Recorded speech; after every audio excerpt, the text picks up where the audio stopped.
Hello again. You are now on Unit 1. This unit is all about the history, context, and foundations of Texas, which are quite interesting from those of us that have studied it. Texas history has a unique history.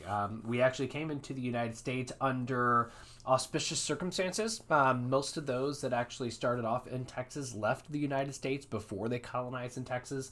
The early group came here largely because the early Spanish and then quickly the Mexican government gave us a lot of license to kind of build the government we wanted and the land that we wanted because nobody really wanted Texas. The early Spanish conquistadors that came to Texas and kind of mapped it out said there's really nothing here, nothing of any great substance. And so Texas became that kind of state that a lot of nations looked at and nobody wanted, and so there was a uniqueness about Texas that attracted some of these Americans and called to them and said, you know what, there's something here that you can have, and a lot of it was land, freedom, and opportunity.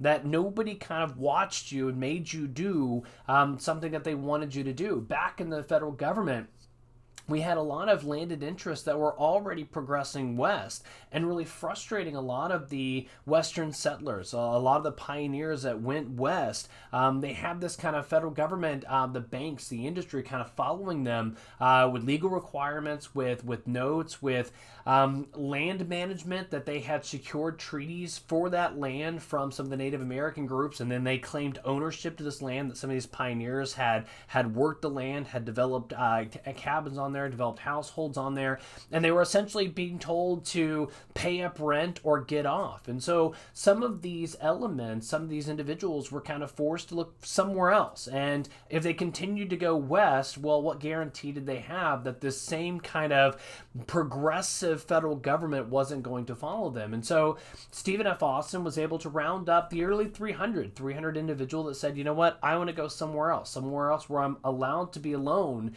and I'm not running the risk of having that impending government kind of following me. And so what we see in Texas is we see that a lot of the early attraction was the fact that the government left us alone until they didn't. This is what we're going to cover in 1836, Texas Revolution. The rise of Santa Anna in Mexico is going to kind of alter the agreement between Mexico and Texas. And that's important to understand because it raised within us a lot of the insecurities and frustrations that caused us to leave the United States. And so as we kind of walk through Texas history and foundations, it's important to understand that there's a battle that's existing between the Texan and those attracted to Texas and established governing organizations, governing agencies, right? Surely after we won the Texas Revolution, which is a lot like the American Revolution. But we won the revolution, we set up our own government, which in many respects reflected a lot of the American foundational ideals. Now, we wanted to do it correctly. We believed that America had already violated a lot of the ideals of the American Constitution, and we kind of set out in 1845 to do it the right way. But history would not allow us. Going from 1845, we would find ourselves, or 1836 to 1845, we would find ourselves struggling as a nation.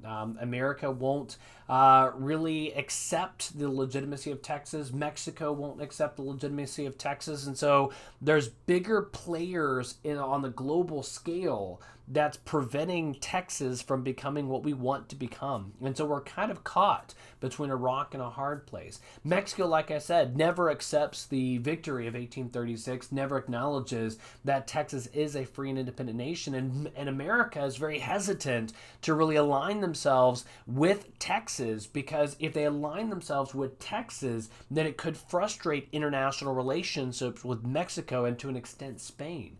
And so Texas kind of finds themselves in a weird place. Nobody accepts us. Nobody is going to give in to our authority. Meanwhile, we have a large amount of debt that we need to pay off, and we need to make money to pay off the debt.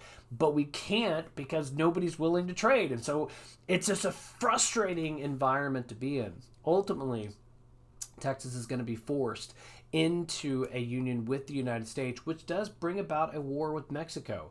That relationship is very, very important. A lot of people look at the Texas relationship with the federal government today as embittered and frustrated, like, oh, it's just modern day stuff. No. From the early arena, from early colonization, the individuals that have occupied the Texas seat of government have had an embittered relationship with the federal government, and it's a relationship that's embittered on both sides. At the time of Texas annexation, America didn't want Texas. Texas brought about debt. Texas brought with it slavery. Texas brought with it potential war with Mexico.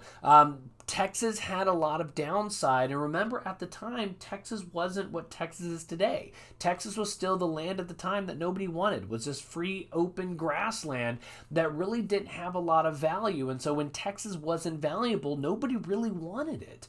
And so we have this kind of frustration of seeing the potential of Texas, but being caught between a rock and a hard place.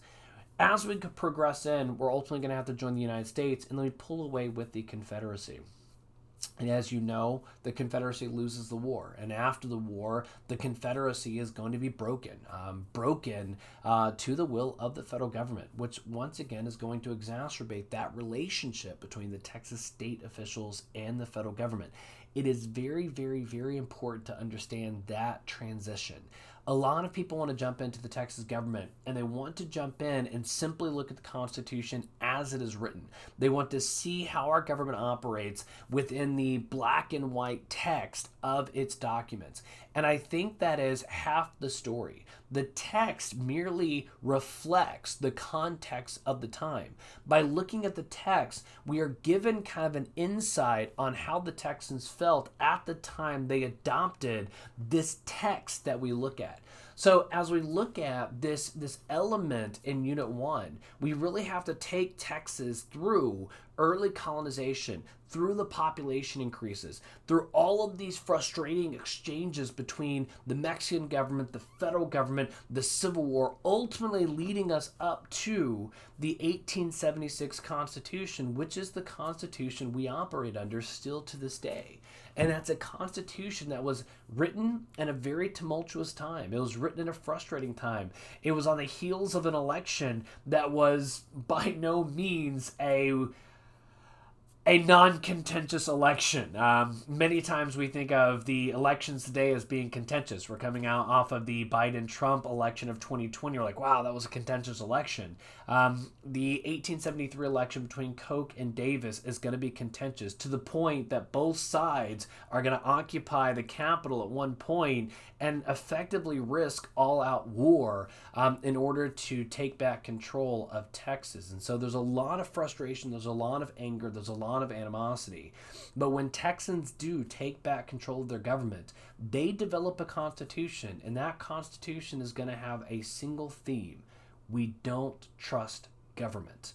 When push comes to shove, we would rather government not act than to act. That if government acts, government then potentially has the power to abuse, to undermine, to usurp, to actually force people into positions that they would not want to be in. When government does not act, it allows people to pursue their own end. It enhances freedom. That is going to be a theme throughout the entire Texas Constitution. And this is still one of the undermines of Texas today, that Texas enhances the amount of freedom allowed to those underneath its control. But it doesn't come without frustration. Where you give personal autonomy and where you give freedom, you have to be okay with living with the choices other people make. And this poses some problems. This poses some problems in Texas when it comes to collective action and the things that we may need more collective action on. Education is one of the most significant. Texas is pretty consistently criticized for our low expenditures on a per student basis when it comes to education, for our inability to really construct an education system that makes sense in the long run. Not too long ago, we went through the massive snowstorm, and Texas came under a lot of scrutiny on the absence of government action, the absence of collective organization when it came to really kind of addressing the the hazards of the winter storm from the government point of view. Now, Texans we'll sit back and say, we didn't need government. What did we do? We went over, we helped our neighbor, we pulled out boats, we pulled out thawers. We went and we helped people individually. And so there's this back and forth that happens on what is best, what is proper. And so as you work through the class, I think it is somewhat disingenuous simply to say Texas is wrong and they don't have an argument at all and everything they do is backwards. That doesn't make sense. There's a lot of things that Texas do that make sense, and there's a lot of theory and reason why they do what they do. But I also don't think it's fair to say everything Texas does is great and everything is bigger and better in Texas, and Texas is the model by which all other states should follow. I think that is disingenuous as well. At the end of the day, Texas does some things really well, and Texas does some things really poorly. And as we walk in, first thing we have to do in this first unit is understand first why Texas does what it does. And then in the subsequent units, we'll actually look at maybe what they do well and what we could improve on.